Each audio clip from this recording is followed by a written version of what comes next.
Hello friends, welcome to the exam plus point. साथियों, यदि आप किसी कॉम्पिटिटिव एग्जाम की तैयारी कर रहे हैं और उसमें जनरल साइंस आपके सिलेबस में है तो ये क्लास आपके लिए मोस्ट इंपॉर्टेंट है। इस क्लास में हमने जनरल साइंस के टॉप 100 एमसीक्यू कवर किए हैं। तो चलिए दोस्तों, शुरू करते हैं आज की मोस्ट इंपॉर्टेंट क्लास। प्रत्येक एमसीक्यू दोस्तों बड़े सोच समझ कर बनाया गया है, तो इस क्लास को पूरा देखिएगा और सभी एमसीक्यू करने का प्रयास कीजिएगा। तो चलिए दोस्तों, शुरू करते हैं।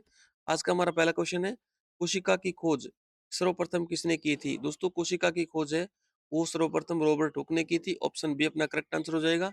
रॉबर्ट हुक जब मृत कोर्क कोशिकाएं हैं उनको स्लाइड के माध्यम से और माइक्रोस्कोप में देख रहे थे दोस्तों, माइक्रोस्कोप में, तो उन्हें छोटे छोटे सेल या कक्ष नजर आए और इन कक्षों को, इन सेल्स को इन्होंने सेल या कोशिका नाम दिया। ये आपको बात ध्यान रखनी है। तो कोशिका की खोज का श्रेय है वो रॉबर्ट हुक को दिया जाता है। ऑप्शन बी अपना करेक्ट आंसर हो जाएगा। आगे बढ़ते हैं। नेक्स्ट है, कोशिका का शक्ति केंद्र या पावर हाउस ऑफ सेल किसे कहा जाता है? दोस्तों, कोशिका का शक्ति केंद्र है वो माइटोकॉन्ड्रिया कहा जाता है। क्योंकि दोस्तों माइटोकॉन्ड्रिया है, इसके अंदर जो कोशिका की सभी प्रकार की एक्टिविटी के लिए एटीपी जो एनर्जी के अणु होते हैं उनके निर्माण की आवश्यकता पड़ती है, और एटीपी अणुओं का निर्माण है वो माइटोकॉन्ड्रिया में होता है। ऑप्शन सी अपना करेक्ट आंसर हो जाएगा। इसी कारण हम माइटोकॉन्ड्रिया को पावर हाउस ऑफ सेल्स कहते हैं। आगे बढ़ते हैं दोस्तों। माइटोकॉन्ड्रिया है उसको कोशिका का शक्ति केंद्र कहा जाता है, क्योंकि भोजन से ऊर्जा बनाकर एटीपी अणुओं का निर्माण करता है जो कोशिका की सभी प्रकार की एक्टिविटी के लिए आवश्यक है। नेक्स्ट क्वेश्चन है, अनुवांशिकी का पिता या फादर ऑफ जेनेटिक्स किसे कहा जाता है? दोस्तों, ग्रेगर जॉन मेंडल है, इन्हें हम अनुवांशिकी का पिता या फादर ऑफ जेनेटिक्स कहते हैं। दोस्तों, ग्रेगर जॉन मेंडल ऑस्ट्रेलिया के अंदर एक पादरी थे, और पादरी के पद पर तैनात रहते हुए इन्होंने वहां पर जो मटर के पौधे थे उन पर अपना एक्सपेरिमेंट किया और तीन मोस्ट इंपोर्टेंट लॉ दिए। ये तीनों लॉ या नियम है, ये आपको ध्यान रखने हैं। देखते हैं कौन कौन से नियम है। पहला है दोस्तों प्रभुत्व का नियम, लॉ ऑफ डोमिनेंस। दूसरा विभाजन का नियम। तीसरा स्वतंत्र वर्गीकरण का नियम। ये तीनों मोस्ट इंपोर्टेंट नियम है दोस्तों, ये ग्रेगर जॉन मेंडल के द्वारा दिए गए हैं। इसी कारण इन्हें फादर ऑफ जेनेटिक्स या अनुवांशिकी का पिता कहते हैं। आगे बढ़ते हैं। नेक्स्ट है, मनुष्य के शरीर में कुल कितनी हड्डियां होती हैं? दोस्तों, मनुष्य के शरीर में कुल 206 हड्डियां होती हैं। दोस्तों, मनुष्य जब जन्म लेता है शिशु के रूप में होता है तो उनके अंदर 300 हड्डियां होती हैं, लेकिन बाद में कुछ हड्डियां जॉइंट होकर के और जॉइंट हो जाती है। इसलिए कुल मिलाकर के अंत में जब मनुष्य वयस्क होता है, मैच्योर होता है, तो उसके अंदर कुल 206 हड्डियां होती हैं। इसके अंदर सबसे बड़ी और सबसे छोटी हड्डी की बात करूं तो सबसे बड़ी हड्डी होती है उसका नाम होता है दोस्तों फीमर, जो कि जांग या थाई के अंदर पाई जाती है, अपने थाई के अंदर पाई जाती है, जांग के अंदर पाई जाती है। जबकि सबसे छोटी हड्डी होती है उसे दोस्तों स्टेप्स कहते हैं, और ये हड्डी दोस्तों कान के अंदर पाई जाती है, जो मिडल ईयर होता है उसके अंदर पाई जाती है। बात करते हैं सबसे बड़ी हड्डी, लार्जेस्ट बोन फीमर, और जो दोस्तों सबसे छोटी होती है स्मॉलेस्ट बोन, उसे हम स्टेप्स कहते हैं। आगे बढ़ते हैं। नेक्स्ट क्वेश्चन है, रक्त का थक्का यानी ब्लड क्लॉटिंग जमने में कौन सा विटामिन सहायक होता है? दोस्तों, जब चोट लग जाती है तो आप देखते हो कुछ समय के बाद है वो ब्लड है वो रुक जाता है, यानी ब्लड की क्लॉटिंग हो जाती है। तो ब्लड की क्लॉटिंग के लिए दोस्तों कौन सा विटामिन है वो सहायक है, ये पूछा गया है। दोस्तों, विटामिन के है, ये ब्लड की क्लॉटिंग के लिए सहायक है। यदि आपके अंदर विटामिन के की कमी होगी तो ब्लड की क्लॉटिंग नहीं होगी और रक्त का थक्का नहीं जमेगा। देखते हैं विटामिन बी है दोस्तों। विटामिन बी की अगर कमी होगी तो उसकी कमी से बेरी-बेरी नामक रोग हो जाएगा, ये आपको पता होना चाहिए। विटामिन सी है दोस्तों, विटामिन सी की कमी से स्कर्वी रोग होता है। विटामिन ए की कमी से दोस्तों आंखों की रोशनी में थोड़ी समस्या होती है, रतौंधी रोग होता है, और इससे रात्रि को हल्का सा अंधेरा होने पर दिखाई नहीं देता, इसे हम रतौंधी रोग बोलते हैं। तो विटामिन ए की कमी से रतौंधी रोग, विटामिन सी की कमी से स्कर्वी रोग, विटामिन बी की कमी से बेरी-बेरी रोग, विटामिन के की कमी से ब्लड की क्लॉटिंग नहीं होती है। आगे बढ़ते हैं। नेक्स्ट है, शरीर की सबसे बड़ी ग्रंथि, लार्जेस्ट ग्लैंड कौन सी होती है? दोस्तों, लीवर है, लीवर। ये सब शरीर की सबसे बड़ी ग्रंथि होती है, और थायराइड होती है दोस्तों, ये शरीर की सबसे बड़ी अंतःस्रावी ग्रंथि होती है। ये बात आपको ध्यान रखनी है। देख लेते हैं, लीवर मानव शरीर की सबसे बड़ी ग्रंथि, लार्जेस्ट ग्लैंड है। ये पेट के दाहिने ऊपरी भाग में स्थित होती है, और इसके दोस्तों कार्य आपको ध्यान रखने हैं।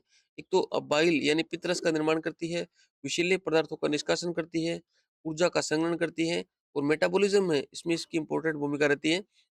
आपको ध्यान रखना है, शरीर की सबसे बड़ी ग्रंथि है तो ये तो है लीवर, और सबसे बड़ी अंतःस्रावी ग्रंथि है दोस्तों वो है थायराइड, याद रखना है। आगे बढ़ते हैं। अगला सवाल है, इंसुलिन की कमी से कौन सा रोग होता है? दोस्तों, इंसुलिन की कमी से ऑप्शन दिया गया है, इसमें दोस्तों डायबिटीज या मधुमेह रोग है दोस्तों, वो इंसुलिन की कमी से होता है। ऑप्शन बी अपना करेक्ट आंसर हो जाएगा, ये ध्यान रखना है आपको। दोस्तों, इंसुलिन एक हार्मोन है, पेनक्रीज़ यानी अग्नाशय के द्वारा बनाया जाता है। दोस्तों ये रक्त में शर्करा के लेवल है उसको कंट्रोल करता है, ये बात आपको ध्यान रखना है। इस दोस्तों अगर यदि शरीर के अंदर इंसुलिन की कमी हो जाएगी, तो दोस्तों मधुमेह या डायबिटीज़ रोग हो जाएगा, ये बात आपको ध्यान रखनी है। आगे बढ़ते हैं, अगला सवाल है आरबीसी या रक्त लाल कोशिकाओं का निर्माण शरीर के किस भाग में होता है? दोस्तों आरबीसी या लाल रक्त कणिकाएँ हैं, ये बोन मैरो के अंदर बनती है। ऑप्शन सी अपना करेक्ट आंसर हो जाएगा।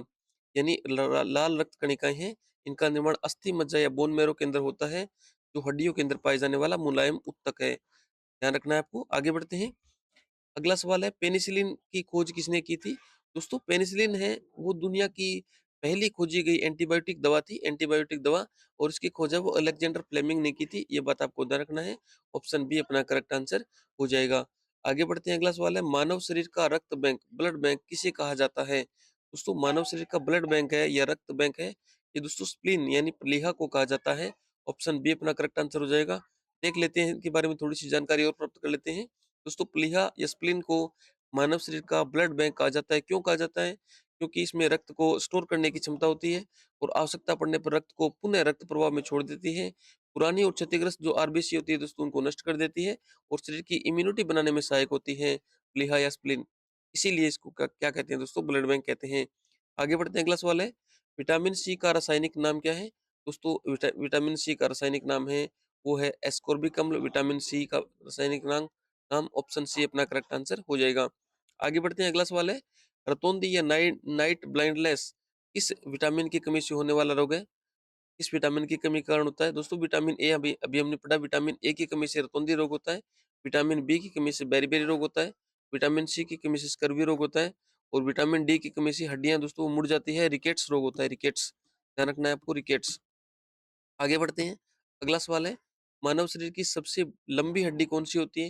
दोस्तों मानव शरीर की सबसे लंबी हड्डी होती है फीमर, जो थाई या जांग के अंदर पाई जाती है, जांग या थाई के अंदर पाई जाती है। जबकि सबसे छोटी हड्डी होती है दोस्तों उसे कहते हैं स्टेप्स, जो कि मिडल ईयर के अंदर, कान के अंदर पाई जाती है। आगे बढ़ते हैं, अगला सवाल है लार या सलाइवा में कौन सा एंजाइम होता है? दोस्तों लार या सलाइवा होता है उसके अंदर टोइलिन नाम एंजाइम होता है, टोइलिन याद रखना है आपको, टाइलिन या टोइलिन। ये सलाइवा के अंदर, अपनी लार के अंदर पाए जाने वाला एंजाइम है, जो कि भोजन के पाचन में मोस्ट इंपोर्टेंट भूमिका निभाता है। आगे बढ़ते हैं, अगला सवाल है मानव शरीर में यूरिया का निर्माण कहाँ होता है? दोस्तों मानव शरीर में यूरिया का निर्माण है वो लीवर के अंदर होता है, यकृत में। ऑप्शन बी अपना करेक्ट आंसर हो जाएगा। आगे बढ़ते हैं, अगला सवाल है एनीमिया रोग किसकी कमी के कारण होता है? दोस्तों एनीमिया या ब्लड की कमी, रक्त की कमी होती है ना, कहते हैं ना इस बच्चे को रक्त की कमी है, तो रक्त की कमी या एनीमिया है दोस्तों, वो आयरन की कमी से होता है। आयरन की कमी से होता है जब ब्लड के अंदर Fe या आयरन की कमी हो जाती है, तो उसे हम एनीमिया रोग बोलते हैं इसे, इसे ब्लड की कमी भी बोलते हैं। ऑप्शन सी अपना करेक्ट आंसर हो जाएगा। दोस्तों आयोडीन की कमी से गेंगा रोग होता है, कैल्शियम की कमी से और फास्फोरस की कमी से दोस्तों हड्डियां कमजोर हो जाती है। आगे बढ़ते हैं, अगला सवाल है किस रक्त समूह ब्लड ग्रुप्स को सर्वदाता यूनिवर्सल डोनर कहा जाता है? दोस्तों अगर हम यूनिवर्सल डोनर की बात करें तो जो अपना ग्रुप ओ है, ब्लड का ग्रुप ओ, उसे हम यूनिवर्सल डोनर कहते हैं। और ग्रुप ए बी है दोस्तों, इसे हम यूनिवर्सल एक्सेप्टर या सर्वग्राही कहते हैं। यानी जो विटामिन ओ है ये ब्लड सभी प्रकार के जो ब्लड ग्रुप्स है उसके अंदर उसको हम दे सकता है ये ब्लड ओ। और ए बी है दोस्तों, इसे सर्वग्राही बोलते हैं, याद रखना है आपको।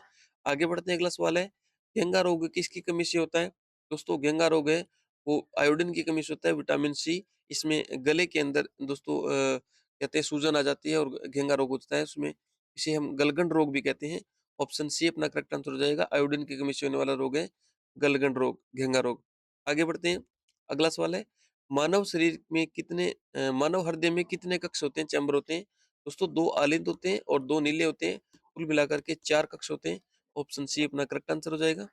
आगे बढ़ते हैं, अगला सवाल है आत्महत्या की थैली या सुसाइड बैग किसे कहा जाता है? दोस्तों लाइसोसोम को आत्महत्या की थैली या सुसाइड बैग कहते हैं। आगे बढ़ते हैं, अगला सवाल है कार्य और ऊर्जा का मात्रक क्या है? दोस्तों कार्य और ऊर्जा का मात्रक है वो जूल है, ये बात आपको ध्यान रखनी है। ऑप्शन बी अपना करेक्ट आंसर हो जाएगा। न्यूटन है दोस्तों ये बल का मात्रक है, और वाट है दोस्तों ये शक्ति का मात्रक है। और मैं बात करूं अगर पास्कल की, तो दोस्तों पास्कल है वो दाब का मात्रक है। कुछ एक मोस्ट इंपोर्टेंट मात्रक है वो देख लेते हैं। दोस्तों लंबाई का एसआई मात्रक है वो मीटर है, याद रखना है आपको। द्रव्यमान का मात्रक है किलोग्राम। टाइम का मात्रक है दोस्तों, वो है सेकंड। टेम्परेचर को यूनिट है दोस्तों, वो है केल्विन। विद्युत धारा है दोस्तों, उसे हम एम्पीयर के अंदर नापते हैं। ज्योति तीव्रता होती है दोस्तों, इसे कैंडेला के अंदर नापते हैं। पदार्थ की मात्रा को दोस्तों मोल में नापते हैं दोस्तों। और कुछ अन्य देख लेते हैं यूनिवर्सल, जो सबसे ज्यादा पूछ जाती है, बार बार पूछ जाती है। बल का मात्रक दोस्तों न्यूटन, कार्य और ऊर्जा का मात्रक जूल, शक्ति का मात्रक होता है दोस्तों वाट, ताप का मात्रक होता है दोस्तों पास्कल, और आवर्ती की यूनिट होती है दोस्तों हर्ट्ज। जो पोटेंशियल होता है, इलेक्ट्रिक पोटेंशियल, विद्युत विभव, उसका मात्रक होता है वोल्ट। जबकि प्रतिरोध का मात्रक होता है, वो होता है दोस्तों ओम। आगे बढ़ते हैं, अगला सवाल अपना, प्रकाश वर्ष या लाइट ईयर किसकी इकाई है? दोस्तों प्रकाश वर्ष है वो प्रकाश की तीव्रता, सॉरी दूरी का मात्रक है दोस्तों प्रकाश वर्ष। याद रखना आपको, इसको देख करके लगता होगा जैसे समय की इकाई है, लेकिन आपको ध्यान रखना है दूरी का मात्रक है, वो है प्रकाश वर्ष। आगे बढ़ते हैं, अगला सवाल है, इनर्शिया या जड़त्व का नियम किसने प्रतिपादित किया था? दोस्तों जड़त्व का नियम सबसे पहले प्रतिपादित किया था वो गैलीलियो ने किया था, आपको ध्यान रखना है। लेकिन जड़त्व के ऊपर बना हुआ अपना एक नियम, मोस्ट इंपोर्टेंट नियम है, वो न्यूटन ने दिया था। न्यूटन के 3 नियमों में जो पहला नियम है दोस्तों, वो जड़त्व का नियम है। ध्यान रखना है आपको, जड़त्व। लेकिन जड़त्व के बारे में सबसे पहले बात की थी वो गैलीलियो ने की थी। ऑप्शन बी अपना करेक्ट आंसर हो जाएगा। आगे बढ़ते हैं, अगला सवाल है, रॉकेट का उड़ना न्यूटन के किस नियम पर आधारित है? दोस्तों रॉकेट का न्यूटन के 3 नियम है दोस्तों, अभी हमने बात की थी। उसमें तीसरा जो नियम है, क्रिया प्रतिक्रिया का नियम, उसी नियम के आधार पर जो तृतीय नियम है दोस्तों, उसी नियम के आधार पर दोस्तों रॉकेट है वो उड़ता है। रॉकेट में क्या होता है दोस्तों, रॉकेट जब ऊपर की ओर उड़ता है तो पीछे से दोस्तों उसके अंदर तीव्र गति से धुआं निकलता है, और उसी धुएं की ये जो बल लगता है उसकी विपरीत दिशा में ऊपर की तरफ बल लगता है, और उसी से दोस्तों रॉकेट है वो उड़ता है। तो तीसरा नियम अपना हो जाएगा, ऑप्शन सी अपना करेक्ट आंसर हो जाएगा। आगे बढ़ते हैं, अगला सवाल है, सूर्य के प्रकाश को पृथ्वी तक पहुंचाने में लगभग कितना समय लगता है? दोस्तों सूर्य का प्रकाश है वो पृथ्वी तक 8 मिनट और 20 सेकंड में पहुंचता है। ऑप्शन बी अपना करेक्ट आंसर हो जाएगा। आगे बढ़ते हैं, अगला सवाल है, ध्वनि या साउंड की तीव्रता मापने की इकाई क्या है? दोस्तों ध्वनि या साउंड होता है उसे हम डेसिबल में मापते हैं। डेसिबल याद रखना है आपको, डेसिबल। और हर्ट्ज है दोस्तों, ये आवर्ती या फ्रीक्वेंसी का मात्रक होता है, वो क्या होता है? हर्ट्ज होता है आवर्ती या फ्रीक्वेंसी। कैंडल है दोस्तों, ये भी अपने हमने बात की थी। ज्योति तीव्रता का मतलब क्या होता है दोस्तों? कैंडेला होता है ज्योति तीव्रता। और बात करूं मैं दोस्तों एम्पियर, एम्पियर दोस्तों ये जो इलेक्ट्रिक करंट होती है, विद्युत करंट, इसका मतलब होता है दोस्तों वो होता है एम्पियर।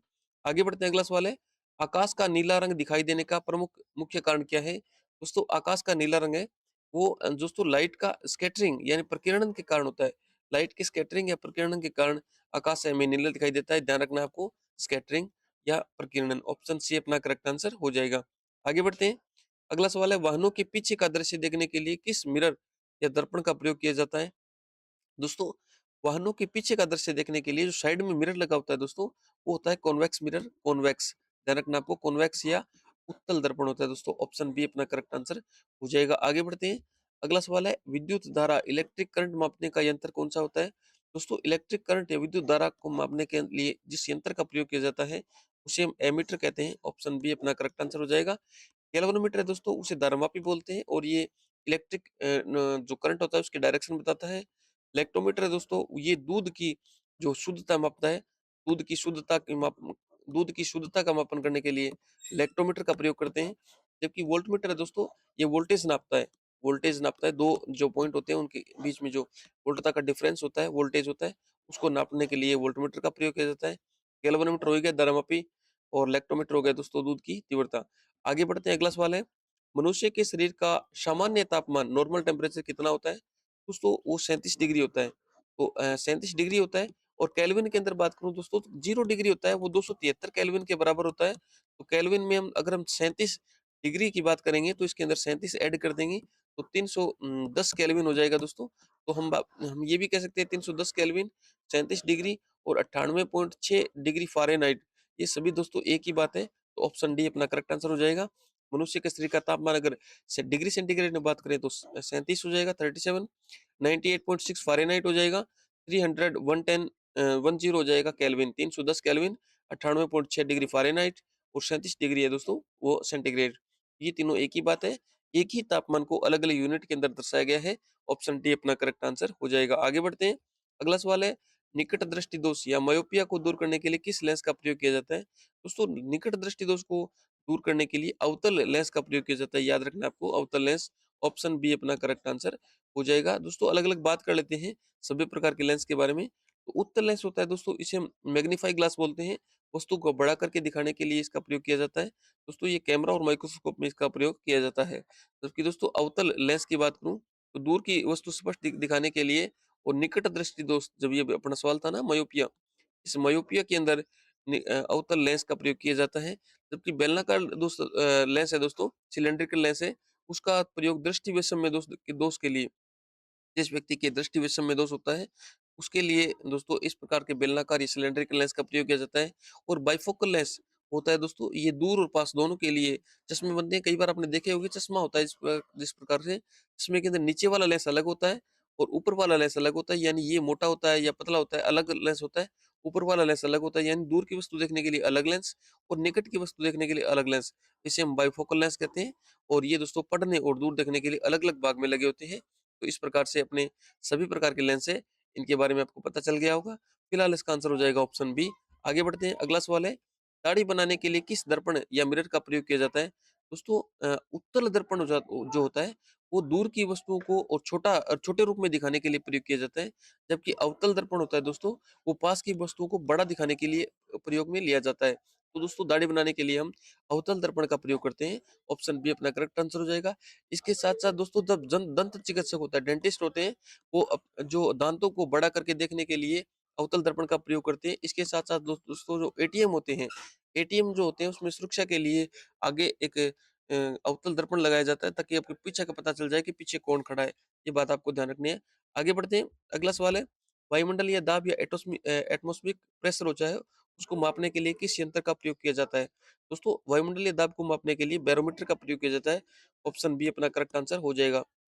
बात करूँ दोस्तों हाइड्रोमीटर की, तो हाइड्रोमीटर दोस्तों वो द्रव के घनत्व को नापने के लिए काम में लिया जाता है, द्रव के घनत्व को नापने के लिए और हाइड्रोमीटर का प्रयोग किया जाता है। लैक्टोमीटर दोस्तों अभी हमने बात की थी, तो दूध होता है, दूध की प्योरिटी मापने के लिए, दूध की शुद्धता मापने के लिए हम लैक्टोमीटर का प्रयोग करते हैं। तो जबकि हाइग्रोमीटर है दोस्तों, ध्यान रखना, हाइड्रोमीटर द्रव का घनत्व नापने के लिए काम में लिया जाता है। जबकि हाइग्रोमीटर है दोस्तों, ये जो एयर होती है, वायु के अंदर दोस्तों मॉइस्चराइजर या जो दोस्तों नमी होती है, इसको नापने के लिए और किसका प्रयोग करते हैं? हाइग्रोमीटर का प्रयोग करते हैं। आगे बढ़ते हैं, अगला सवाल है, अल्टीमीटर का प्रयोग किसके लिए किया जाता है?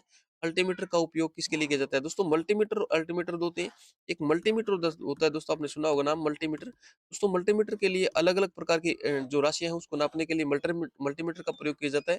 जैसे दोस्तों रेजिस्टेंस हो गया, जैसे वोल्टेज हो गई, जैसे धारा हो गई एम्पीयर में, इसको नापने के लिए मल्टीमीटर का प्रयोग किया जाता है। यानी एक ही मीटर के अंदर बहुत सारी जो दोस्तों जो यूनिट्स है उसको नापने के लिए, उसको मापन करने के लिए मल्टीमीटर का प्रयोग किया जाता है। जबकि अल्टीमीटर का प्रयोग दोस्तों ऊपर ऊपर ऊंचाई पर उड़ते हुए विमान की ऊंचाई नापने के लिए अल्टीमीटर का प्रयोग किया जाता है। ऑप्शन बी अपना करेक्ट आंसर हो जाएगा। वायु की गति को नापने के लिए एनीमोमीटर का प्रयोग किया जाता है दोस्तों। जबकि विद्युत धारा मापने के लिए एमीटर का प्रयोग किया जाता है। समुद्र की गहराई मापने के लिए दोस्तों आपको ध्यान रखना है, फेदोमीटर का प्रयोग किया जाता है। मैं अभी इनके बारे में बता देता हूँ थोड़ा-सा आपको, फेदोमीटर। आगे बढ़ता हूँ थोड़ा-सा इनके बारे में थोड़ी-सी जानकारी प्राप्त करते हैं। दोस्तों वायु की गति मापने के लिए एनीमोमीटर और उड़ते हुए विमान की ऊँचाई नापने के लिए अल्टीमीटर, विद्युत धारा मापने के लिए एमीटर, एमीटर नहीं होगा, एमीटर होगा दोस्तों, ध्यान रखना आपको, एमीटर। समुद्र की गहराई मापने के लिए फेदोमीटर या इको साउंडर का प्रयोग किया जाता है। आगे बढ़ते हैं, अगला सवाल है, दूध की शुद्धता या प्योरिटी किस यंत्र द्वारा मापी जाती है? तो दोस्तों अभी हमने बात की थी, इलेक्ट्रोमीटर के द्वारा मापी जाती है। हाइड्रोमीटर हो गया दोस्तों, जो द्रव का घनत्व होता है, द्रव की डेंसिटी होती है, उसको मापन के लिए। फेदोमीटर हो गया दोस्तों समुद्र की गहराई मापने के लिए।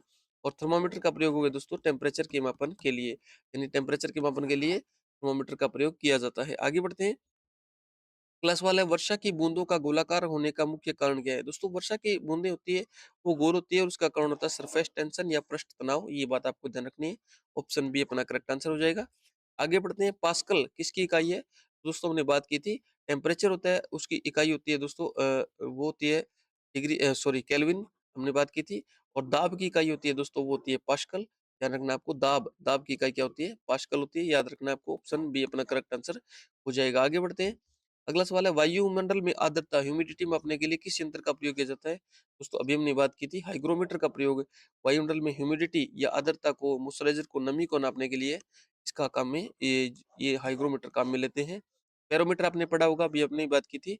जो वायु का दाब है, वायु दाब, वायुदाब को मापन करने के लिए बैरोमीटर का प्रयोग किया जाता है। एमीटर का प्रयोग दोस्तों विद्युत धारा नापने के लिए यानी इलेक्ट्रिक करंट के मापन के लिए एमीटर का प्रयोग किया जाता है। हाइड्रोमीटर दोस्तों जो द्रव होता है, लिक्विड होता है, उसके घनत्व को नापने के लिए या उसकी डेंसिटी को मापने के लिए अलग-अलग जो लिक्विड होते हैं उसकी डेंसिटी को मापने के लिए हाइड्रोमीटर का प्रयोग किया जाता है। आगे बढ़ते हैं। अगला सवाल है हीरा या डायमंड के चमकने का मुख्य कारण क्या होता है? दोस्तों डायमंड के चमकने का मुख्य कारण होता है पूर्ण आंतरिक परावर्तन, टोटल इंटरनल रिफ्लेक्शन। दोस्तों इसमें क्या होता है कि जब प्रकाश है, जब लाइट है, जैसे दो अलग अलग मीडियम हो गए, एक मीडियम से दूसरे मीडियम में आते हैं, तो दोस्तों लाइट या प्रकाश है वो अपने डायरेक्शन चेंज कर लेता है, यानी अपने डायरेक्शन को चेंज कर लेता है। यदि हम दोस्तों इसके अंदर जो पूर्ण आंतरिक परावर्तन है या टोटल इंटरनल रिफ्लेक्शन है, इसको मैं अच्छे तरीके से समझाऊं अगर बात करूं तो दोस्तों प्रकाश जब एक मीडियम से दूसरे मीडियम में प्रवेश करता है, तो उसकी जो दोस्तों वो जो उसकी डायरेक्शन है वो चेंज हो जाती है। और इस दोस्तों जो जो नॉर्मल होता है यहाँ पर, इसे हम नॉर्मल बोलते हैं, अभिलंब बोलते हैं, अभिलंब या नॉर्मल बोलते हैं। दोस्तों इस अभिलंब के साथ बनाया गया कोण होता है दोस्तों, इसे आई बोलते हैं या दोस्तों इनिशियल एंगल बोलते हैं, आई बोलते हैं।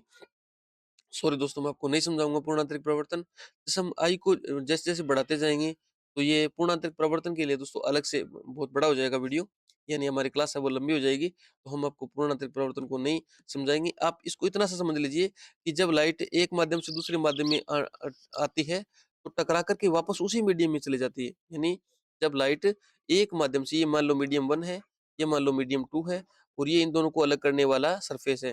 तब एक माध्यम से फर्स्ट मीडियम से अगर सेकंड मीडियम की ओर लाइट जाएगी, तो दोस्तों वो टकरा करके वापस उसी मीडियम के अंदर आ जाएगी।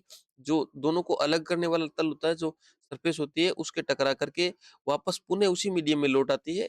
इस जो दोस्तों इनसे ये घटना होती है दोस्तों, इस घटना को क्या बोलते हैं? पूर्ण आंतरिक परावर्तन होते हैं बोलते हैं। तो हीरे के अंदर क्या होता है दोस्तों? जब हीरा होता है, हीरा के अंदर जब एक बार लाइट चली जाती है, अंदर चली गई लाइट, तो यहाँ पर टकराएगी, वापस इधर चली जाएगी, यहाँ पर टकराएगी, वापस चली जाएगी।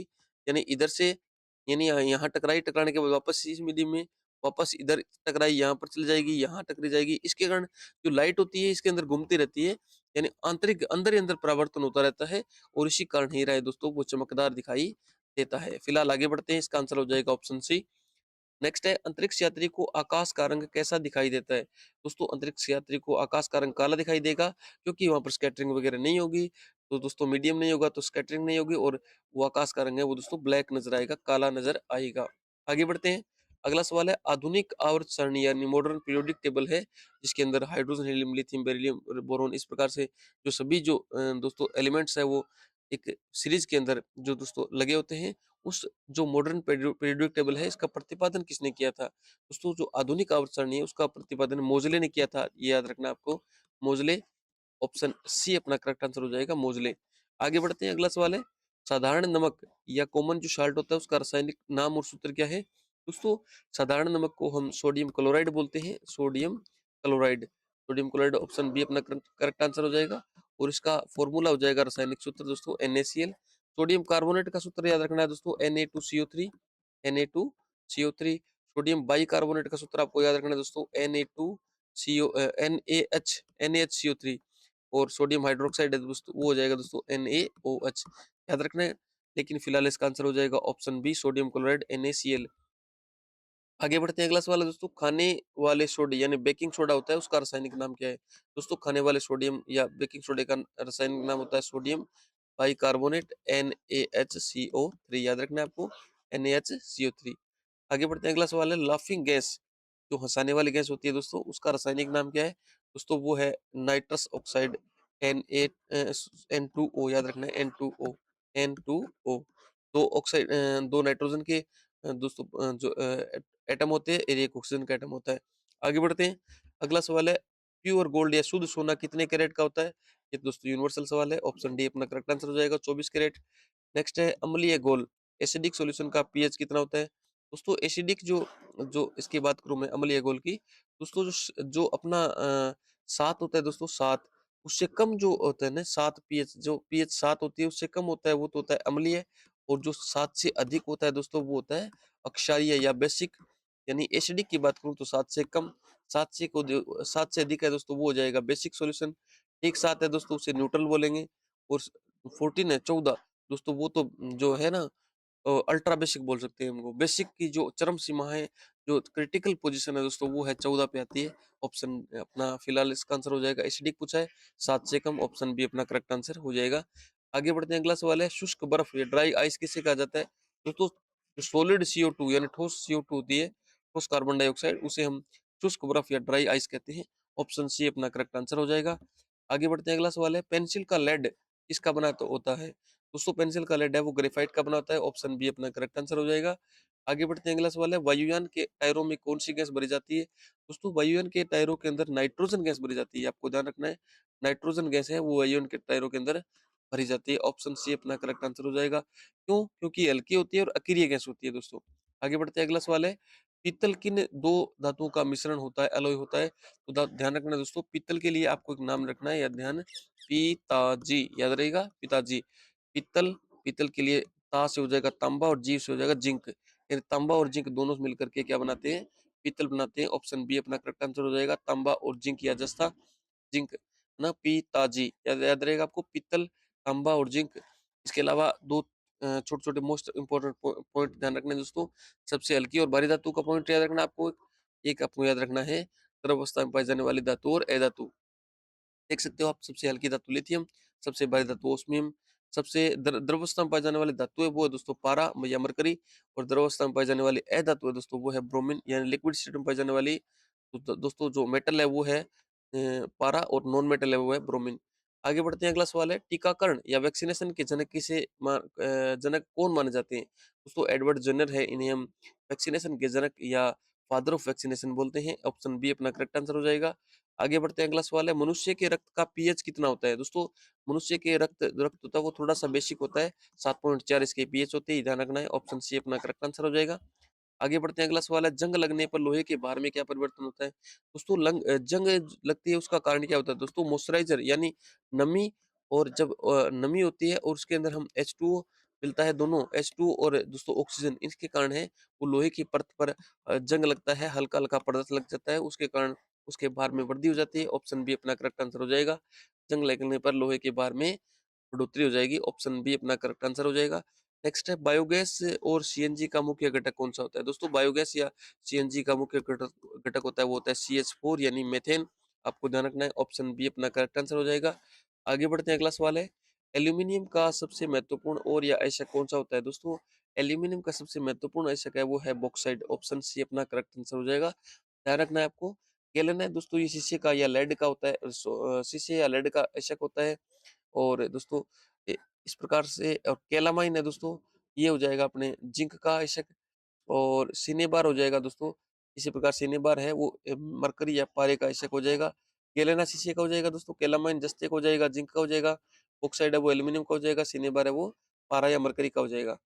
नेक्स्ट सवाल है पादप कोशिका या प्लांट सेल की भित्ति किसकी बनी होती है? दोस्तों ये सेल्यूलोज की बनी होती है। ऑप्शन बी अपना करेक्ट आंसर हो जाएगा। इसकी थोड़ी सी एक्सप्लेनेशन देख लेते हैं।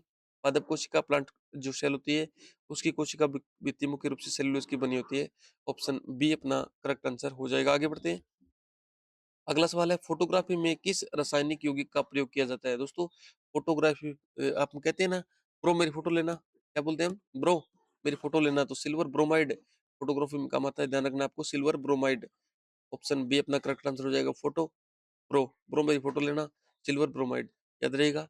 आगे बढ़ते हैं अगला सवाल है कृत्रिम वर्षा या आर्टिफिशियल रेन कराने के लिए किसका प्रयोग किया जाता है? तो वो ध्यान रखना है AgI यानी सिल्वर आयोडाइड, याद रखना है आपको। ऑप्शन बी अपना करेक्ट आंसर हो जाएगा।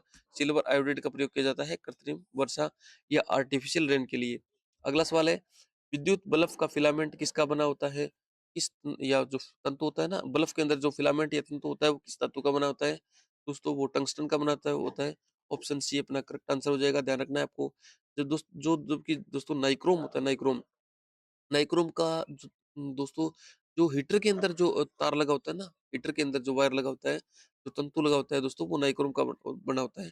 ये बात आपको ध्यान रखनी है, सॉरी। नेक्स्ट है फ्यूज तार। फ्यूज वायर की क्या विशेषता होती है? दोस्तों फ्यूज वायर होता है ना उसका रेजिस्टेंस हाई होता है। रेजिस्टेंस क्या होता है दोस्तों या प्रतिरोध क्या होता है? हाई होता है, जबकि उसका जो मेल्टिंग पॉइंट है गलनांक बिंदु है वो दोस्तों वो होता है लो, यानी रेजिस्टेंस हाई और गलनांक पॉइंट है मेल्टिंग पॉइंट है वो लो होता है, यानी उच्च प्रतिरोध होता है जबकि निम्न गलनांक होता है, ऑप्शन सी अपना करेक्ट आंसर हो जाएगा। ये फ्यूज़ तार की विशेषता होती है ताकि वो पिघल जाए आसानी से, जब भी शॉर्ट सर्किट होगा तो वो पिघल जाएगा। आगे बढ़ते हैं, अगला सवाल है मानव शरीर की मास्टर ग्रंथि किसे कहा जाता है? दोस्तों जो पीयूष ग्रंथि होती है, इसे मानव शरीर की मास्टर ग्रंथि कहते हैं, क्योंकि ये दोस्तों जो अपने जो माइंड होता है, ये अपना सर होता है, सर के आधार पर बेस बेस पर पाई जाती है और ये सभी जो ग्लैंड्स होती है उनको कंट्रोल करती है। आगे बढ़ते हैं, अगला सवाल है रक्तचाप या ब्लड प्रेशर मापने वाले यंत्र को क्या कहते हैं? दोस्तों उसे हम सिग्मोफेन मैनोमीटर कहते हैं। याद रखना है, ऑप्शन बी अपना करेक्ट आंसर हो जाएगा। Sphygmomanometer, sphygmo sorry sphygmomanometer, sphygmomanometer. ये 2-4 बार आप देखोगे तो याद रह जाएगा। स्टेथोस्कोप होता है दोस्तों, इसे हम जो डॉक्टर अक्सर गले में रखते हैं उसे स्टेथोस्कोप कहते हैं, जो कि हार्ट बीट को नापने के लिए काम आता है। हाइड्रोमीटर होता है दोस्तों, वो हमने बात की थी, जो लिक्विड होता है उसकी डेंसिटी को नापने के लिए काम आ जाता है।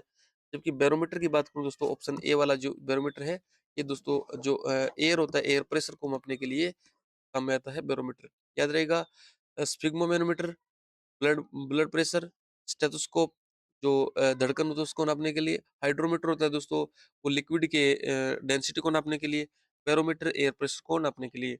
आगे बढ़ते हैं, अगला सवाल है लड़ो या उड़ो, फाइट और फ्लाइट हार्मोन किसे कहते हैं? दोस्तों एड्रेनलिन हार्मोन है, इसे हम फाइट और फ्लाइट बोलते हैं, क्योंकि जो इमरजेंसी होती है, आपातकाल होता है या किसी प्रकार की आपदा विपदा होती है अपने शरीर के ऊपर, दोस्तों ये हार्मोन स्रावित होता है, एड्रेनल, याद रहेगा आपको एड्रेनलिन। ऑप्शन सी अपना करेक्ट आंसर हो जाएगा। नेक्स्ट है सौर सेल किस ऊर्जा को किस में परिवर्तित करता है? दोस्तों सौर सेल होता है वो जो प्रकाश होता है लाइट एनर्जी या यूं कहूं मैं प्रकाश ऊर्जा, उसको विद्युत ऊर्जा में कन्वर्ट करता है। ऑप्शन बी अपना करेक्ट आंसर हो जाएगा।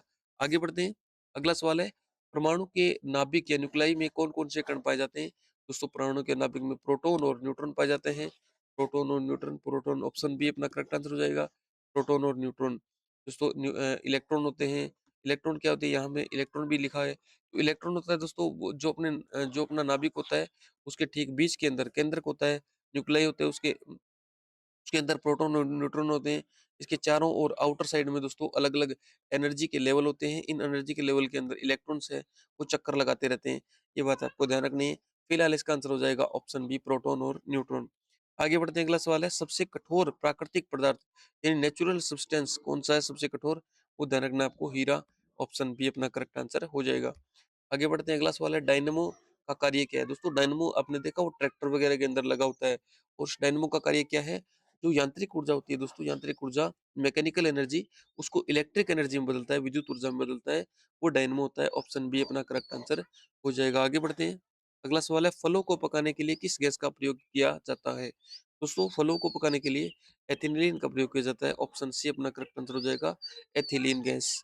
आगे बढ़ते हैं, अगला सवाल है प्रासरवीय यानी अल्ट्रासोनिक वेव्स वे तरंगे हैं जिनकी आवृत्ति होती है। दोस्तों अल्ट्रासोनिक जो वेव होती है वो 20,000 हर्ट्ज से ऊपर की आवृत्ति की फ्रीक्वेंसी की जो जो दोस्तों तरंगे होती है, वेव्स होती है, वो होती है, वो हमें सुनाई नहीं देती है। अक्सर वो डॉग्स होते हैं या हम कहते हैं ना चमगादड़, उनको सुनाई देती है दोस्तों ये जो चमगादड़ चमगादड़, इन्हें दोस्तों सुनाई देती है ये अल्ट्रासोनिक जो वेव्स होती हैं, ये हमें सुनाई मनुष्य को सुनाई नहीं देती है। ऑप्शन सी अपना करेक्ट आंसर हो जाएगा। 20,000 हर्ट्ज से अधिक की आवृत्ति की फ्रीक्वेंसी की जो किरणें होती हैं उन्हें हम अल्ट्रासोनिक किरणें बोलते हैं। आगे बढ़ते हैं, अगला सवाल है प्राथमिक रंग कौन-कौन से हैं? ध्यान रखना दोस्तों, रग्बी रग्बी है, ये प्राकृतिक कलर है, नेचुरल प्राइमरी कलर है, सॉरी प्राथमिक प्राथमिक कलर है। आर से हो जाएगा रेड, जी से ग्रीन और बी से ब्लू। रेड, ग्रीन और ब्लू, रेड, ग्रीन और ब्लू। ऑप्शन बी अपना करेक्ट आंसर हो जाएगा। आगे बढ़ते हैं, अगला सवाल है प्रकाश के किस रंग का प्रकीर्णन या स्कैटरिंग सबसे अधिक होती है? दोस्तों सबसे अधिक प्रकीर्णन की बात करूं तो वो होता है तो वोयलेट कलर। कौन सा कलर? वोयलेट कलर। और दोस्तों मैं सबसे कम स्कैटरिंग की बात करूं तो वो होता है रेड कलर। आपको ध्यान रखना है, विबग्यो वीबेगयोर, ये याद रखना है आपको। वोयलेट और Indigo colour, blue, green, yellow, orange और रेड। प्योर याद रखना है दोस्तों। सबसे अधिक की बात करूं तो वोयलेट कलर, सबसे कम की बात करूं तो रेड। आगे बढ़ते हैं, अगला सवाल है क्लोरोफिल या पर्णरत में कौन सी धातु पाई जाती है? दोस्तों क्लोरोफिल या पर्णरत के अंदर मैग्नीशियम धातु पाई जाती है। थोड़ा सा इसकी एक्सप्लेनेशन या व्याख्या देख लेते हैं। दोस्तों क्लोरोफिल अणु होता है, उसके सेंट्रल में केंद्र में दोस्तों मैग्नीशियम धातु उपस्थित होती है। और मैग्नीशियम की अगर कमी हो जाएगी तो पत्तियाँ पीली पड़ जाएगी, प्रकाश संश्लेषण की गति कम हो जाएगी, पौधे की वृद्धि और विकास है वो कम हो जाएगा। आगे बढ़ते हैं, अगला सवाल है, पौधों के जल का परिवहन, पौधों में जल का परिवहन किस ऊतक के द्वारा होता है? दोस्तों पौधों के अंदर दोस्तों फूड होता है ना, फूड, उसका जो परिवहन होता है, उसका दोस्तों ट्रांसपोर्ट होता है, उसे हम फ्लोएम के नाम से जानते हैं। फ्लोएम के ऊतक के द्वारा होता है फ्लोएम। और जो जल होता है दोस्तों, जल, उसका जो है परिवहन है वो जाइलम के द्वारा होता है। जाइलम याद रखना है आपको, जाइलम के द्वारा। ऑप्शन बी अपना करेक्ट आंसर हो जाएगा। दोस्तों फ्लोएम, फूड और जल है वो जाइलम, याद रहेगा, जाइलम, जल, फ्लोएम, फूड। और कोर्टेक्स होता है दोस्तों वो भंडारण में सहारा देता है, जबकि एपिडर्मिस होता है दोस्तों ये बाहरी जो सेफ्टी कवर होता है दोस्तों, वो होता है एपिड एपिडर्मिस। आगे बढ़ते हैं, अगला सवाल है, प्रकाश संश्लेषण या फोटोसिंथेसिस की क्रिया में कौन सी गैस बाहर निकलती है? दोस्तों ऑप्शन ए कार्बन डाइऑक्साइड है वो बाहर निकलती है, जबकि सॉरी सॉरी सॉरी इसमें दोस्तों ऑक्सीजन बाहर निकलती है। ऑप्शन सी अपना करेक्ट आंसर हो जाएगा। आगे बढ़ते हैं, अगला सवाल है, वर्णांधता या कलर ब्लाइंडनेस से ग्रस्त व्यक्ति किन रंगों में अंतर नहीं कर पाता? वो दोस्तों लाल और हरे के अंदर अंतर नहीं कर पाता। ऑप्शन बी अपना करेक्ट आंसर हो जाएगा। आगे बढ़ते हैं, अगला सवाल है, विटामिन बी ट्वेल्व में कौन सा तत्व पाया जाता है? दोस्तों विटामिन बी ट्वेल्व है, इसके अंदर कोबाल्ट पाया जाता है। ऑप्शन सी अपना करेक्ट आंसर हो जाएगा। आगे बढ़ते हैं, अगला सवाल है, सबसे बड़ा फूल लार्जेस्ट फ्लावर कौन सा होता है? दोस्तों रेफलेशिया है ये सबसे बड़ा या लार्जेस्ट फूल होता है, जबकि वोल्फिया है दोस्तों ये सबसे छोटा फूल होता है। सबसे छोटा होता है वोल्फिया, याद रहेगा आपको, वोल्फिया वो सबसे छोटा, जबकि सबसे बड़े की बात करूं तो हो जाएगा रेफलेशिया। ऑप्शन बी अपना करेक्ट आंसर हो जाएगा। सबसे छोटा पूछ ले तो वोल्फिया याद रखना है आपको। आगे बढ़ते हैं, अगला सवाल है, हृदय की धड़कन को नियंत्रित करने के लिए कौन सा खनिज आवश्यक है? दोस्तों हृदय की धड़कन होती है उसको नियंत्रण करने के लिए पोटेशियम, ये पोटेशियम होता है ना, ये दोस्तों आवश्यक है। ऑप्शन सी अपना करेक्ट आंसर हो जाएगा। आगे बढ़ते हैं, अगला सवाल है, डीएनए का द्विकुंडलित संरचना डबल हेलिक्स मॉडल, दोस्तों डीएनए की संरचना देखी होगी आपने, इस प्रकार से होती है। ये जो संरचना स्ट्रक्चर है ये किन्होंने खोजी थी? दोस्तों ये आपको ध्यान रखना है, वाटसन और क्रिक ने खोजी थी। इसके लिए इन्हें नोबेल पुरस्कार भी दिया गया था। इन्हें इसके इसके लिए नोबेल पुरस्कार दिया गया था। आगे बढ़ते हैं। इसके अलावा दोस्तों मैं बात करूँ मेंडल की, तो मेंडल हमने पढ़ा था थोड़ी देर पहले। मेंडल है दोस्तों, वो मेंडल ने जो 3 नियम हैं वो दिए थे और इन्हें फादर ऑफ जेनेटिक्स भी बोलते हैं। डार्विनवाद आपने पढ़ा होगा दोस्तों। डार्विनवाद ने क्या कहा है कि जो सबसे फिटेस्ट है दोस्तों वो इस प्रकृति के अंदर आगे बढ़ता है, जीवित रहता है, सर्वाइव करता है, बाकी जो होते हैं वो नष्ट हो जाते हैं। और इसके अलावा दोस्तों रॉबर्ट हुक है, इन्होंने कोशिका की खोज की थी, आपको पता ही होगा। लेमार्कवाद आपने पढ़ा होगा दोस्तों। लेमार्कवाद ने कहा है कि जो शरीर के जो अंग ज़्यादा काम आते हैं, वो दोस्तों उसी हिसाब से दोस्तों विकसित हो जाते हैं, जबकि जो अंग काम नहीं आते हैं, वो धीरे-धीरे लुप्त हो जाते हैं। जैसे जिराफ की गर्दन का उदाहरण इन्होंने दिया था। इनके द्वारा दिए गए सिद्धांत को लेमार्कवाद बोलते हैं कि जिराफ की गर्दन ज़्यादा काम आती है, तो लंबी हो जाती है और एक एक समय मानव के अंदर जो कुछ एक पूँछ भी होती थी मानव के अंदर, जो काम नहीं आई धीरे-धीरे, तो वो लुप्त हो गई। इस प्रकार से लेमार्कवाद आपने पढ़ा होगा। तो मेंडल, डार्विन, वाटसन, क्रिक, अ, रॉबर्ट हुक, लेमार्क, सभी के बारे में बात हो गई। आगे बढ़ते हैं, अगला सवाल है, जीन शब्द का सबसे पहले प्रयोग किसने किया था? दोस्तों जीन शब्द है उसका प्रयोग सबसे पहले जोहानसन ने किया था। ऑप्शन बी अपना करेक्ट आंसर हो जाएगा। जबकि क्रोमोसोम शब्द का प्रयोग दोस्तों वर्ल्डेन ने किया था। वर्ल्डेन ने क्रोमोसोम शब्द, गुणसूत्र शब्द का प्रयोग किया था। ये बात आपको ध्यान रखनी है। फिलहाल इसका आंसर हो जाएगा ऑप्शन बी। आगे बढ़ते हैं, अगला सवाल है, कोशिका का मस्तिष्क या ब्रेन ऑफ सेल किसे कहा जाता है? दोस्तों जो केंद्रक होता है उसे हम कोशिका का मस्तिष्क या ब्रेन ऑफ सेल कहते हैं। ध्यान रखना है, ऑप्शन ए अपना करेक्ट आंसर हो जाएगा। आगे बढ़ते हैं, अगला सवाल है, मानव शरीर में गुणसूत्र जो क्रोमोसोम्स की संख्या कितनी होती है? दोस्तों मानव शरीर के अंदर 23 जोड़ी होती है गुणसूत्र। 23 जोड़ी का मतलब 23 इंटू 2 इंटू 46। ऑप्शन हो जाएगा अपना सी।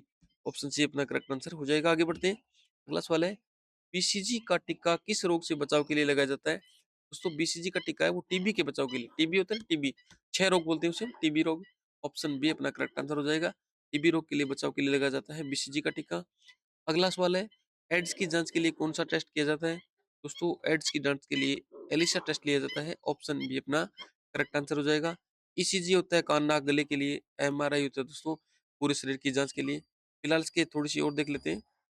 दोस्तों एड्स की जांच के लिए एलिसा एंजाइम लिंक इम्यूनो, ये क्या है, इम्यूनोसोर्बेंट एस्से टेस्ट लिया जाता है, इसे एलिसा टेस्ट बोलते हैं। ये एचआईवी के विरुद्ध बनने वाली एंटीबॉडी की पहचान करता है। विडाल टेस्ट है दोस्तों ये टाइफाइड के लिए। ईसीजी है वो हृदय की जाँच के लिए और एमआरआई है दोस्तों शरीर के आंतरिक अंगों की स्कैनिंग। आगे बढ़ते हैं, अगला सवाल है, इंसुलिन मानव शरीर के किस अंग से स्रावित होता है? दोस्तों हमने पढ़ा था इंसुलिन की कमी से जो मधुमेह रोग होता है, अग्नाशय के अंदर बनता है। ऑप्शन बी अपना करेक्ट आंसर हो जाएगा। आगे बढ़ते हैं, आरएच फैक्टर का संबंध किससे, सॉरी, सवाल नंबर 87 है, इंसुलिन मानव शरीर के किस अंग से स्रावित होता है? दोस्तों याद रखना है ऑप्शन बी अग्नाशय से स्रावित होता है इंसुलिन। अगला सवाल है, आरएच फैक्टर का संबंध किससे है दोस्तों? आरएच फैक्टर का संबंध दोस्तों, आरएच फैक्टर है ये ब्लड से जुड़ा हुआ है, ब्लड से जुड़ा हुआ है। आपने सुना होगा आरएच पॉजिटिव, आरएच नेगेटिव, सुना होगा। थोड़ी सी व्याख्या देख लेते हैं दोस्तों इसकी। आरएच फैक्टर की खोज वो लैंडस्टेनर स्टेनर ने की थी, लैंडस्टेनर और विनर, याद रखना है आपको। आरएच फैक्टर होता है एक प्रकार का एंटीजन होता है जो आरबीसी की सतह पर पाया जाता है। यदि ये उपस्थित होता है तो उसे बोलते हैं आरएच पॉजिटिव, और यदि ये नहीं होता है तो उसे बोलते हैं आरएच नेगेटिव। ये जो ब्लड ग्रुप होते हैं उसके निर्धारण के लिए और जो ब्लड ट्रांसफ्यूजन होता है उसके में उसमें महत्वपूर्ण भूमिका निभाता है आरएच फैक्टर। यानी कहने का मतलब है ब्लड देते या ब्लड लेते समय आरएच फैक्टर को ध्यान में रखा जाता है। आगे बढ़ते हैं, अगला सवाल है, पीलिया या जॉन्डिस रोग से शरीर का कौन सा अंग प्रभावित होता है? दोस्तों पीलिया में लीवर प्रभावित होता है, वक्र यकृत होता है, यकृत बोलते हैं इसे, यकृत या लीवर होता है, ये प्रभावित होता है पीलिया के अंदर। ऑप्शन बी अपना करेक्ट आंसर हो जाएगा। अगला सवाल है, मानव मूत्र का रंग पीला किस कारण होता है? दोस्तों मानव मूत्र का रंग है यूरोक्रोम के कारण पीला होता है, यूरोक्रोम, यूरोक्रोम के कारण मानव रंग जो मानव मूत्र है उसका रंग पीला होता है। आगे बढ़ते हैं, अगला सवाल है, एक्सरे की खोज किसने की थी? दोस्तों एक्सरे की खोज है वो डब्ल्यू सी रोंटजन ने की थी, डब्ल्यू सी रोंटजन। इसके अलावा दोस्तों मैडम क्यूरी, जे जे थॉमसन और जेम्स चैडविक की खोजों के बारे में देख लेते हैं। दोस्तों मैडम क्यूरी ने रेडियम और पोलोनियम की खोज की थी, और जे जे थॉमसन में इन्होंने इन्होंने इलेक्ट्रॉन की खोज की थी, जेम्स चैडविक ने न्यूट्रॉन की खोज की थी। तो ये बात आपको ध्यान रखना है। इसके अलावा एक्सरे की खोज है वो हिलेम कॉनरोड रोंटजन ने की थी। इसी के कारण इस इन्हें भौतिकी का पहला नोबेल पुरस्कार 1901 के अंदर मिला था, भौतिकी का पहला नोबेल पुरस्कार। तो इस प्रकार फिलहाल इसका आंसर हो जाएगा अपना ऑप्शन बी। आगे बढ़ते हैं, अगला सवाल है, रेडियो एक्टिविटी की खोज सर्वप्रथम किसने की थी? दोस्तों हेनरी बेकेरेल है, इन्होंने रेडियो एक्टिविटी या रेडियो धर्मिता की खोज की थी, याद रखना है आपको ऑप्शन डी। आगे बढ़ते हैं, अगला सवाल है, सापेक्षता का सिद्धांत थ्योरी ऑफ रिलेटिविटी किसने दिया था? ये दोस्तों दुनिया में सबसे ज्यादा फेमस है, ये इसका सही आंसर हो जाएगा Albert Einstein. Option B E बराबर एम सी स्क्वेयर भी लिखते हैं अल्बर्ट आइंस्टाइन के सिद्धांत को। नेक्स्ट है, सौरमंडल की खोज किसने की थी? दोस्तों सौरमंडल की खोज है वो कोपरनिक्स ने की थी। किसने? कोपरनिक्स ने। जबकि सौरमंडल के ऊपर दो तीन तीन नियम है केपलर के नियम वो केपलर ने दिए थे सौरमंडल के ऊपर नियम। फिलहाल इसका आंसर हो जाएगा ऑप्शन ए। आगे बढ़ते हैं, अगला सवाल है, रक्त परिसंचरण या ब्लड सर्कुलेशन की खोज किसने की थी? दोस्तों विलियम हार्वे ने ब्लड सर्कुलेशन की खोज की थी। Land Steiner, Robert brown, Joseph Lister, इसके बारे में हल्की हल्की बातें देख लेते हैं। लैंड स्टीनर दोस्तों अभी अपनी बात की रक्त समूह की खोज की, और रॉबर्ट ब्राउन है दोस्तों इन्होंने कोशिका के अंदर केंद्रक की खोज की थी। जबकि जोसेफ लिस्टर है इन्हें एंटीसेप्टिक जो ऑपरेशन होता है शल्य क्रिया इसके लिए जाना जाता है। और रक्त परिसंचरण ब्लड सर्कुलेशन की खोज दोस्तों 1628 के अंदर अंग्रेज वैज्ञानिक विलियम हार्वे ने की थी। ये बात आपको ध्यान में रखनी है। आगे बढ़ते हैं, अगला सवाल है, चेचक का टीका स्मॉल पॉक्स वैक्सीन का आविष्कार किसने किया था? दोस्तों चेचक के टीके का आविष्कार किया था वो किया था अपने एडवर्ड जेनर के ने। ऑप्शन बी अपना करेक्ट आंसर हो जाएगा। यानी चेचक के टीके का आविष्कार 1796 में अंग्रेज वैज्ञानिक एडवर्ड जेनर ने किया था। लुईस पास्चर ने दोस्तों रेबीज के टीके का, जबकि रोनाल्ड रोस है इन्होंने मलेरिया पर शोध किया था। 14 साल का दोस्तों इन्होंने पोलियो की वैक्सीन विकसित की थी। आगे बढ़ते हैं, अगला सवाल है दोस्तों, टेलीफोन का आविष्कार किसने किया था? दोस्तों टेलीफोन का आविष्कार अलेक्जेंडर ग्राहम बेल ने किया था। ऑप्शन बी अपना करेक्ट आंसर हो जाएगा। थॉमस एडिसन बहुत फेमस है दोस्तों, इन्होंने बल्ब का निर्माण किया था, बल्ब का आविष्कार किया था। जबकि मार्कोनी ने दोस्तों रेडियो का आविष्कार किया था, रेडियो याद रहेगा आपको। फिलहाल इनके बारे में हल्की सी बातें देख लेते हैं। टेलीफोन का आविष्कार है वो 1876 में अलेक्जेंडर ग्राहम ने बेल ने किया था। जबकि थॉमस एडिसन ने दोस्तों विद्युत बल्ब फोनोग्राफ का आविष्कार किया था। मार्कोनी ने रेडियो का आविष्कार किया था, और जेल बेर्ड ने टेलीविजन का आविष्कार किया था। आगे बढ़ते हैं, अगला सवाल है, पेनिसिलिन किस सूक्ष्म जीव से प्राप्त की जाती है? दोस्तों पेनिसिलिन है ये दोस्तों हमने बताया था अभी आपको कि दुनिया के अंदर सबसे पहले जो एंटीबॉडीज खोजी खोजी गई थी वो पेनिसिलिन थी एंटीबॉडीज, और ये कवक या फुंगी के द्वारा प्राप्त की गई थी। याद रखना आपको ऑप्शन बी अपना करेक्ट आंसर हो जाएगा। आगे बढ़ते हैं, अगला सवाल है, समुद्र की गहराई मापने वाले यंत्र को क्या कहते हैं? दोस्तों फेदोमीटर कहते हैं, या इको साउंडर के द्वारा समुद्र की गहराई मापी जाती है। फिलहाल इसका आंसर हो जाएगा ऑप्शन बी। आगे बढ़ते हैं, अगला सवाल है, परमाणु बम, आज का अपना अंतिम सवाल है, परमाणु बम एटॉमिक बम होता है, वो किस सिद्धांत पर आधारित है? दोस्तों वो नाभिकीय विखंडन पर आधारित है, ऑप्शन बी अपना करेक्ट आंसर हो जाएगा। परमाणु बम है, ये नाभिकीय विखंडन या न्यूक्लियर फ्यूजन के आधार फिज़न पर आधारित है, जबकि दोस्तों नाभिकीय संलयन पर आधारित है, वो है दोस्तों सूर्य के अंदर जो एनर्जी होती है ना, वो होती है, वो नाभिकीय संलयन पर आधारित होती है। ऑप्शन फिलहाल अब इसका आंसर हो जाएगा ऑप्शन बी। तो इस प्रकार से दोस्तों टॉप 100 एमसीक्यू हैं, ये प्रत्येक एमसीक्यू है दोस्तों मोस्ट इंपोर्टेंट है। आप भले ही किसी भी एग्ज़ाम की तैयारी कर रहे हो, ये एमसीक्यू आपको ज़रूर देखने हैं। अगर आपको वीडियो पसंद आई हो, अपना ये लेक्चर पसंद आया तो वीडियो को लाइक कीजिए, अपने दोस्तों के साथ शेयर कीजिए और चैनल को सब्सक्राइब करना मत भूलना दोस्तों। आपका एक सब्सक्रिप्शन है, ये हमें बहुत सारी एनर्जी देता है। Thank you.